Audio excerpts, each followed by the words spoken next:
Carolina's Field, Forest, and Water. A closer look at agriculture in South Carolina and conversations between the current and future leaders of agriculture in the Palmetto State and experts from across America.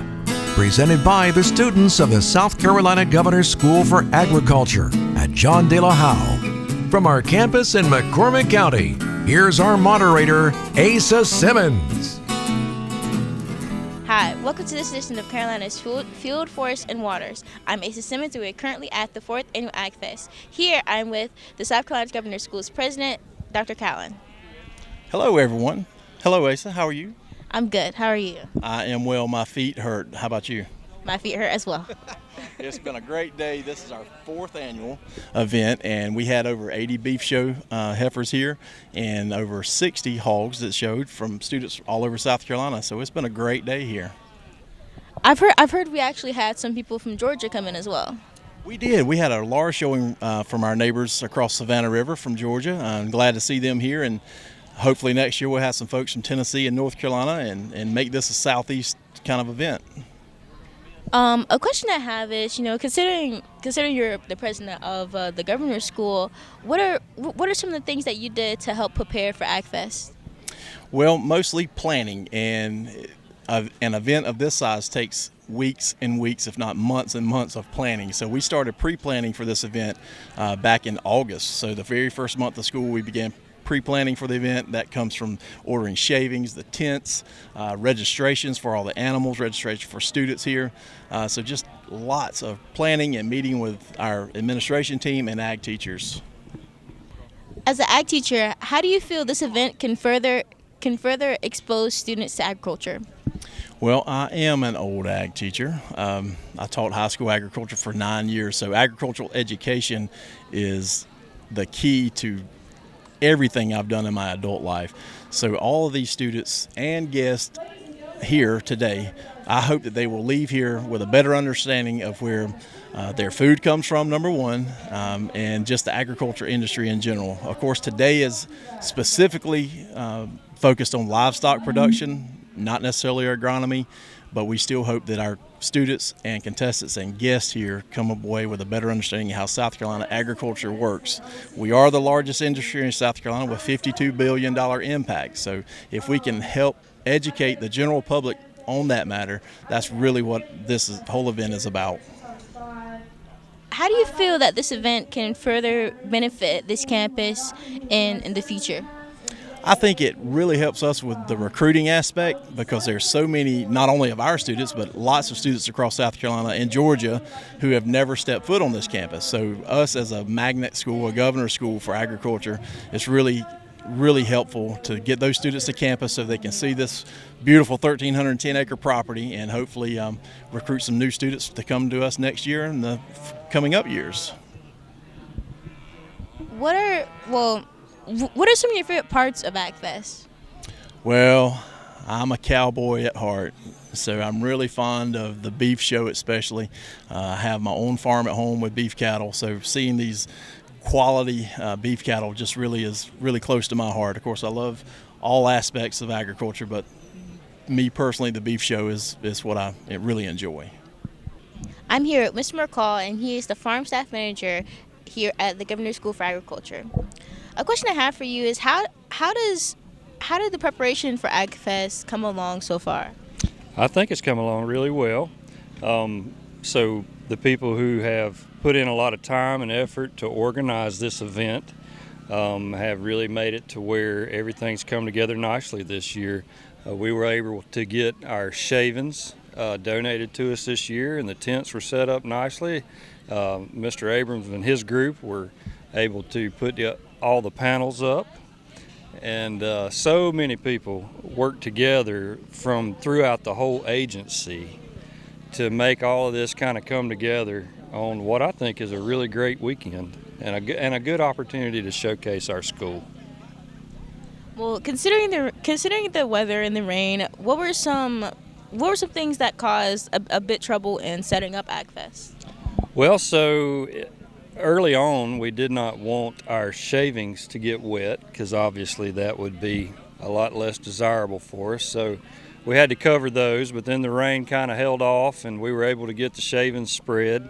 And the big thing is, with all the rain we've had yesterday, we had concerns with parking and being able to get the trucks and trailers onto the Governor's Green with the ground being so wet.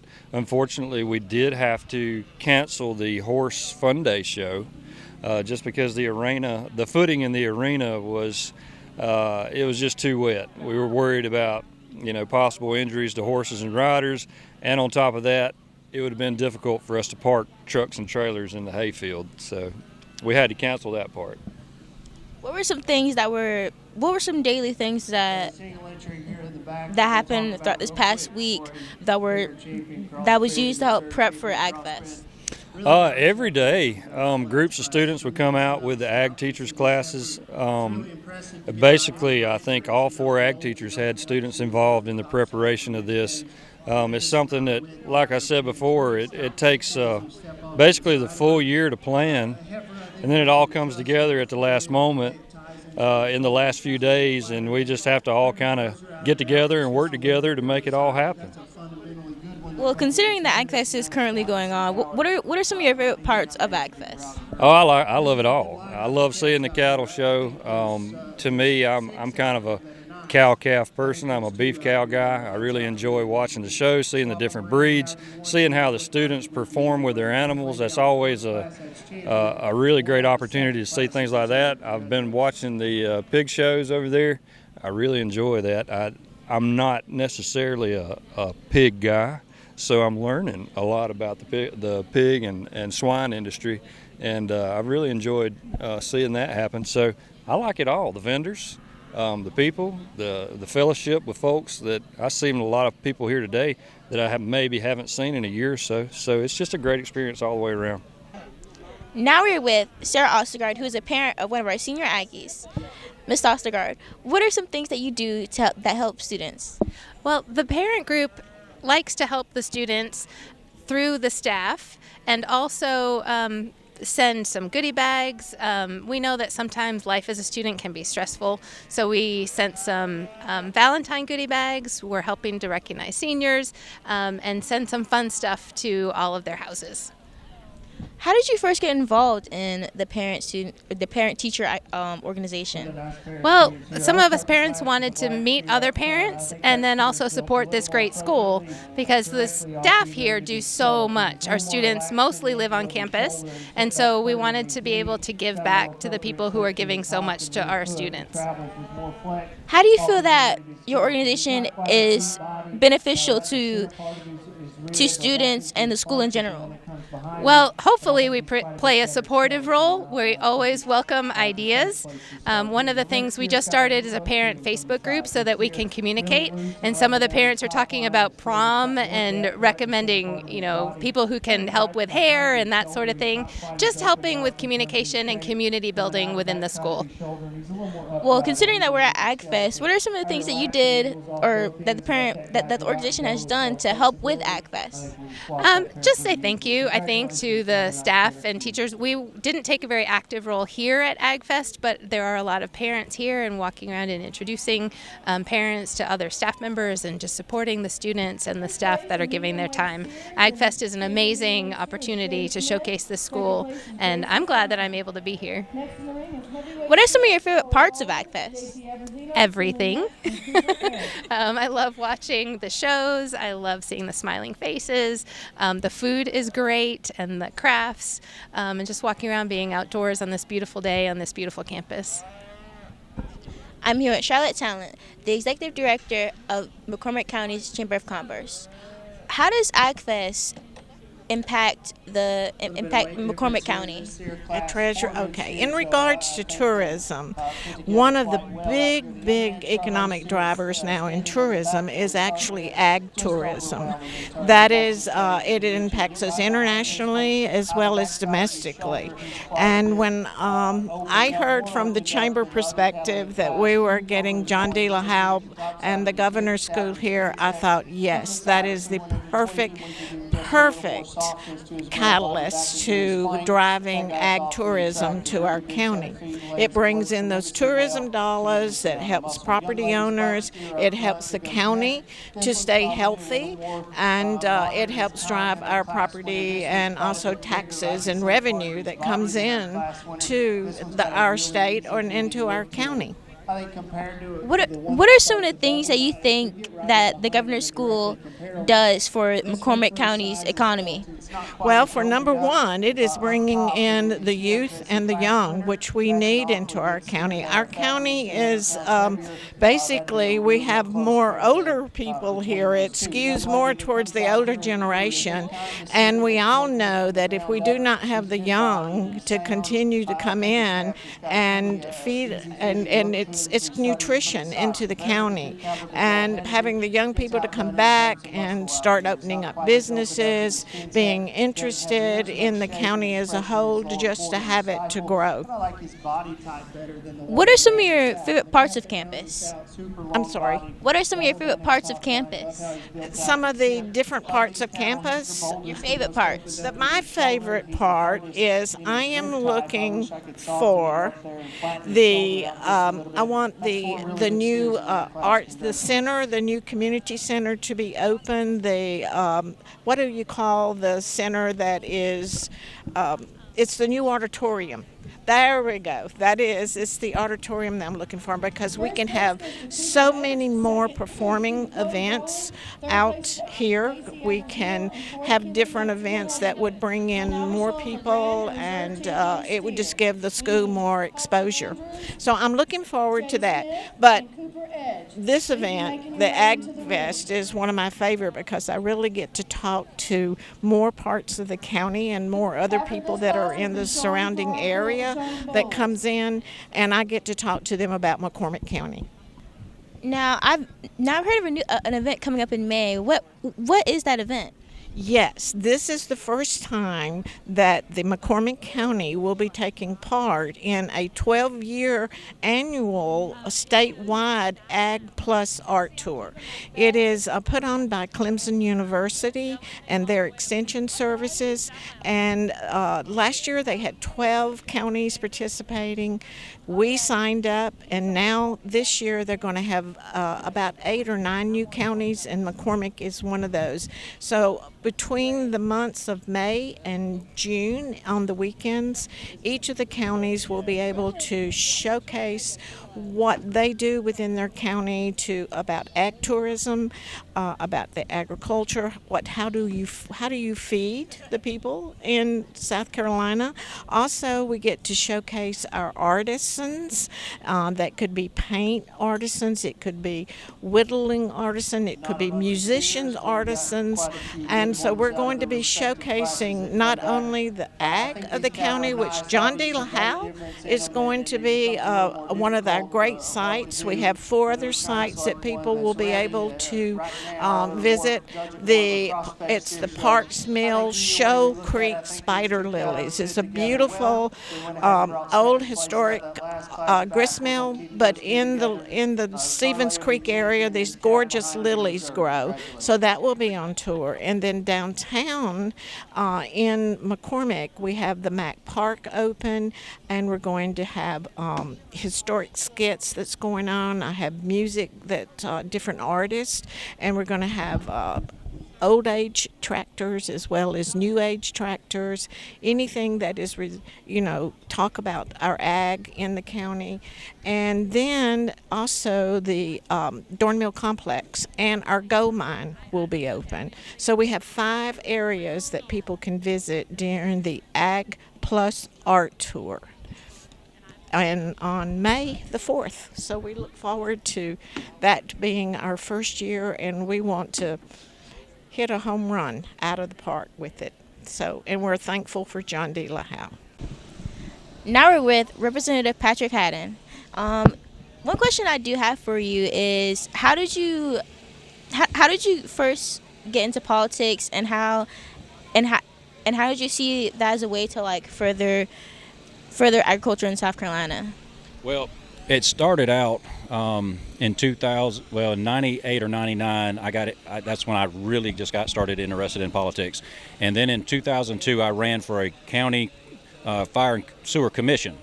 And I ran in for that, I think in 2002 or 3, took the board in 04, and then I was on that board for 12 years. And that was a local suburban downtown in Greenville. So we didn't deal with too many rural issues. But then in 2019, I ran for the state house, and me being a 7th generation farmer, I knew with my background in ag that I really could focus on ag and future the FFAs and 4-H'ers. And so it just sort of lined up with the things that are important to me about saving land, having a market and sustainability for next farmers. And so following that path, but then, when the next path opens up, then going for it and making sure you stick to your true nature and sticking to your passions, which is ag. That's really all I do is in Columbia is ag all the time. How do you see festivals like this one at our school important to exposing people to ag and different types of things?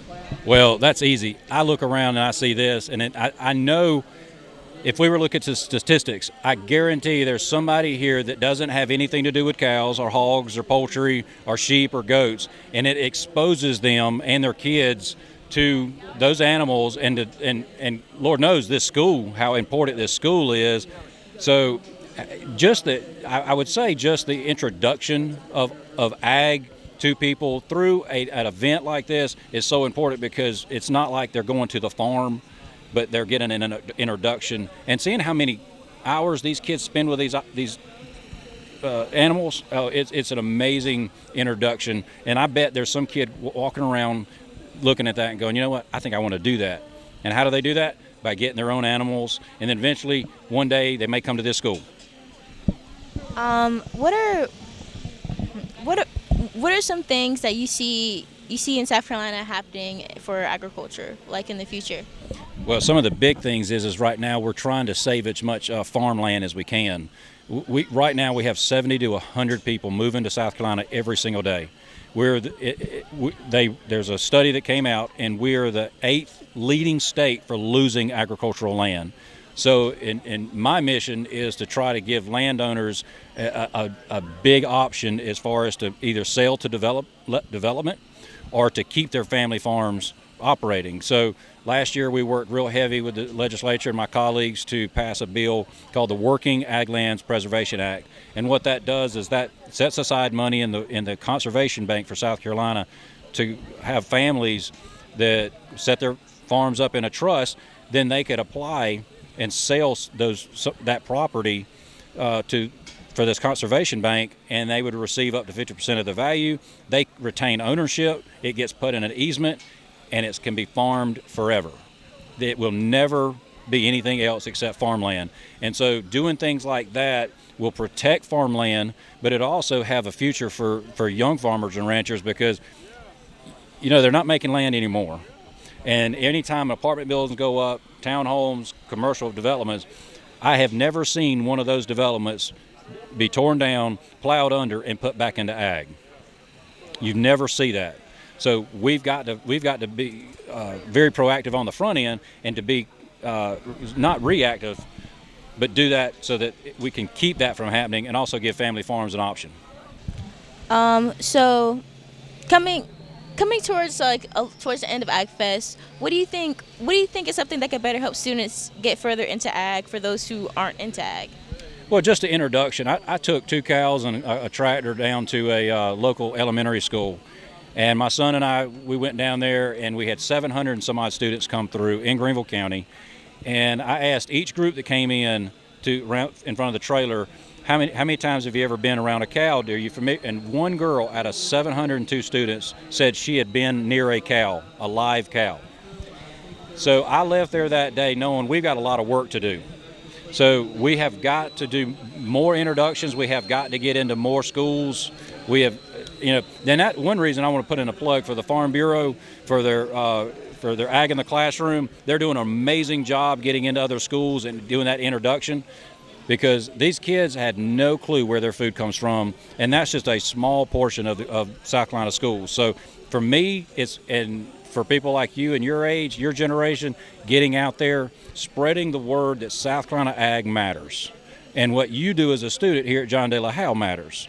So I think that would be my challenge to anyone that's here at the school and anybody looking at ag, is just making sure that people out there in the community knows how much South Carolina ag matters and what you do in it matters. Here I am with Olivia Shantru from Breaking New Roots YouTube channel. A question I have for you is, how did you get into media? Well, it was one of those things. We were farming on our own in Indiana, and then we saw other people sharing their farming experience on YouTube, and we thought, well, why don't we do that too? So we started farming our journey as we were farming, the struggles that we had, the successes we were having, and just our overall story. And then we ended up selling the farm last year, and now we are full-time on the road, and we are traveling and visiting other small farms, and now we're telling their story through our YouTube channel.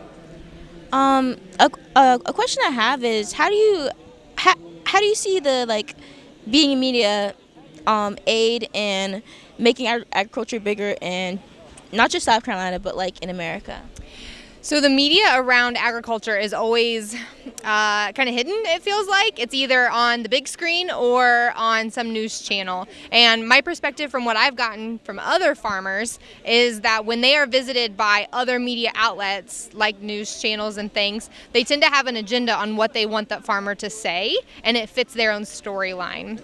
What I'm seeing now with other farmers having their own YouTube channel, their own podcasts, sharing their information through a blog or whatever, that is building, and people want to know the real authentic farmers, the real authentic story, that their journey, what they are going through. So we are just there backing that up and helping people to share their story that way.